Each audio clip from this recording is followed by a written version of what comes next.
Imagine an MGF that spent 3 hours a day in the gym pumping iron and has popped a few steroids. Well, you don't need to do, because here it is. It's the MGF Supersports, a design study that's based on those classic racing cars for the weekend.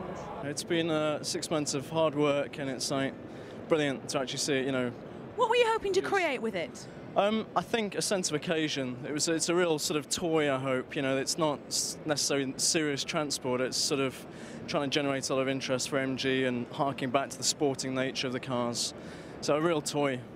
It's a little something for the weekend, sir, isn't it? Definitely, yeah, absolutely. Something you really want to treasure and sort of, you know, play with. It's racing heritage. You can see it in it. The minute you look at the car, you can tell that's what you've drawn on. What else have you drawn on to influence your design? I think there's a couple of things. Firstly, the sense, the spirit of the racing cars from the 50s, sort of Mille Miglia and Le Mans cars, which were very usable sort of day to day. I mean, you know, you could take them on the road and race them at the weekend, and it's that sense of something that's very usable. But also something that's a little bit more brash, a little bit more ornamental, more like some of the pre-war MG racers, which are always that way.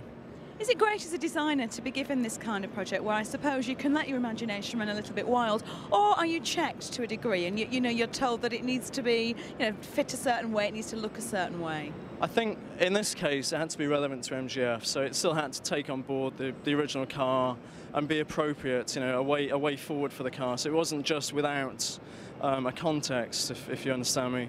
But yeah, I mean, sports cars always, you know, it's the most sort of adrenaline and the most enthusiastic you can get with any sort of car product. So, what engine's in it? It's supercharged. So again, you know, very much in the spirit of MG.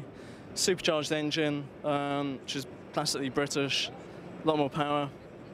Have you driven it yet? I drove it very briefly, momentarily, but hopefully I'll drive it again sometime. I think it's the least they can do if you've been involved in the design, really. Bloody right. Congratulations. Thanks.